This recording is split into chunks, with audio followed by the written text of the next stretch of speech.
ભરૂચ જિલ્લામાં 5 વિધાનસભા પરથી પ્રધાનમંત્રીની વર્ચ્યુઅલ ઉપસ્થિતિમાં 2976 આવાસોનું લોકાર્પણ સમારોહ યોજાયો। સમગ્ર રાજ્યની સાથે ભરૂચ જિલ્લાની 5 વિધાનસભા બેઠકોમાં પણ આવાસ યોજનાના મકાનોનો લોકાર્પણ અને ખાતમુહૂર્ત કાર્યક્રમ ગઈકાલે શનિવારે જે તે મત વિસ્તારના ધારાસભ્યો રમેશભાઈ મિસ્ત્રી, ઈશ્વરસિંહ પટેલ, અરુણસિંહ રણા, ડીકે સ્વામી, રીતેશ વસાવાના અધ્યક્ષસ્થાને યોજાયો હતો। દેશના યશસ્વી અને દીર્ઘદ્રષ્ટા વડાપ્રધાન નરેન્દ્ર મોદી અને મુખ્યમંત્રી ભૂપેન્દ્ર પટેલની વર્ચ્યુઅલ ઉપસ્થિતિમાં ભરૂચ જિલ્લાની 5 વિધાનસભા બેઠકો પર આયોજિત કાર્યક્રમમાં 2976 લાભાર્થીઓના આવાસોનું લોકાર્પણ કરાયું હતું, જેમાં પ્રધાનમંત્રી પંડિત દીનદયાળ અને આંબેડકર આવાસ યોજનાના મકાનોનો સમાવેશ થાય છે। દરેક વિધાનસભા મત વિસ્તાર દીઠ 3 લાભાર્થીઓએ પ્રતિભાવ રજૂ કરી વડાપ્રધાન મુખ્યમંત્રીનો આભાર વ્યક્ત કર્યો હતો, જ્યારે 5 લાભાર્થીઓને ચાવીની પ્રતિકૃતિ અર્પણ કરવામાં આવી હતી। 5 વિધાનસભા મત વિસ્તારોમાં એક સાથે આયોજિત આવાસ લોકાર્પણ અને કલ્યાણકારી યોજનાઓના કાર્યક્રમમાં જિલ્લા વહીવટી તંત્ર અધિકારીઓ, પદાધિકારીઓ તેમજ આગેવાનો, કાર્યકરો સહિત કુલ 20,000ની જનમેદની જોડાઈ હતી। ભરૂચ વિધાનસભા મત વિસ્તારનો કાર્યક્રમ જાડેશ્વર BAPS સ્વામિનારાયણ મંદિરે ધારાસભ્ય રમેશ મિસ્ત્રીની અધ્યક્ષતામાં યોજાયો હતો, જેમાં પ્રભારી જિલ્લા ભાજપ પ્રમુખ મારુતિસિંહ અટોદરિયા, મહામંત્રી નિરલ પટેલ, ધર્મેશ મિસ્ત્રી, કૌશિક પટેલ, દુષ્યંત પટેલ તેમજ વિભૂતિબેન યાદવ, પ્રકાશ પટેલ, હેમેન્દ્ર પ્રજાપતિ અને NR ધાંધલ સહિતના ઉપસ્થિત રહ્યા હતા।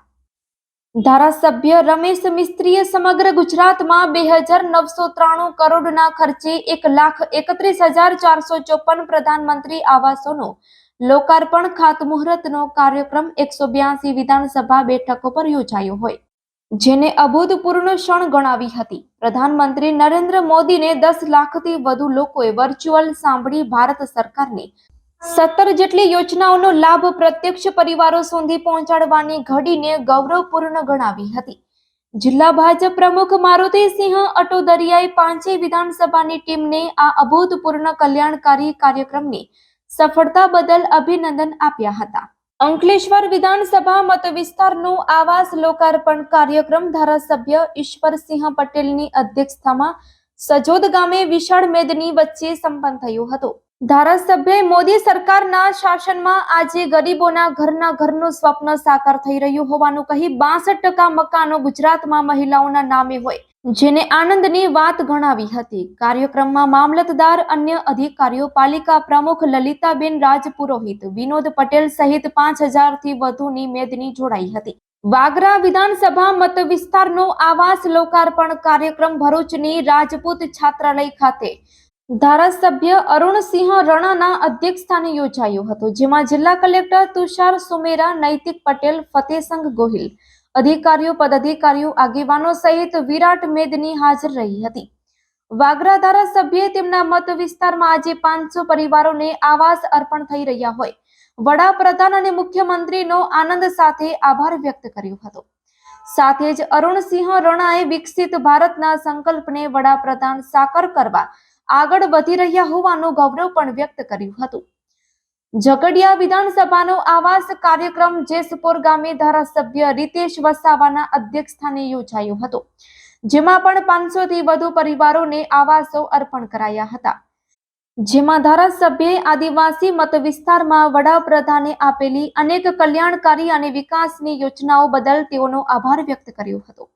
જંબુસર વિધાનસભાનો કાર્યક્રમ સ્વામિનારાયણ મંદિર ખાતે ધારાસભ્ય ડીકે સ્વામીની અધ્યક્ષતામાં યોજાયો હતો, જેમાં મોટી સંખ્યામાં લાભાર્થીઓ સાથે અધિકારીઓ, પદાધિકારીઓ, આગેવાનોએ જોડાઈ લાભાર્થીઓને પ્રતિકાત્મક ઘરની ચાવી અર્પણ કરી હતી। ધારાસભ્ય ડીકે સ્વામીએ વિકાસ પુરુષ, દેશના વડાપ્રધાન જન માટે આજે પુરુષાર્થ કરી તેઓને વિકાસ કૂચમાં સહભાગી બનાવી રહ્યા હોવાનો ગર્વ વ્યક્ત કર્યો હતો। Report by Ketan Mehta, Bharuch. આજે સમગ્ર ગુજરાતમાં 2993 કરોડ રૂપિયાના ખર્ચે 1,31,454 પ્રધાનમંત્રી આવાસોનું લોકાર્પણ અને ખાતમુહૂર્ત વિધિનો કાર્યક્રમ છે।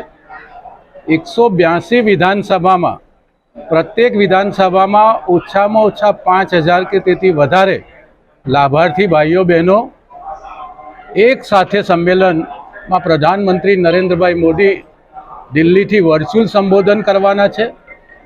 ગુજરાતના અને દેશના ઇતિહાસમાં કદાચ 10 લાખથી પણ વધારે લોકો એક જ કાર્યક્રમમાં વર્ચ્યુઅલી પ્રધાનમંત્રીને સાંભળે એવા પહેલો અને ઐતિહાસિક કાર્યક્રમ હશે.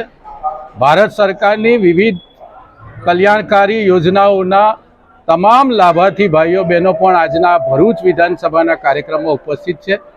લગભગ હજી કાર્યક્રમમાં પ્રધાનમંત્રી લાઈવ થવાનો સમય બાકી છે. એ પહેલાં 5,000થી પણ વધારેની સંખ્યા ભરૂચ વિધાનસભાની પ્રત્યેક ગામમાંથી અને શહેરના પ્રત્યેક વોર્ડમાંથી અહીંયા ઉપસ્થિત છે. ભારતીય જનતા પાર્ટીના કાર્યકર્તાઓ, ચૂંટાયેલા જનપ્રતિનિધિઓ, આ બધાની હાજરીમાં આજે આ ઐતિહાસિક કાર્યક્રમ શરૂ થવા જઈ રહ્યો છે. પ્રધાનમંત્રી નરેન્દ્રભાઈ મોદીનું આ કાર્યક્રમમાં આપણને સૌને માર્ગદર્શન મળશે.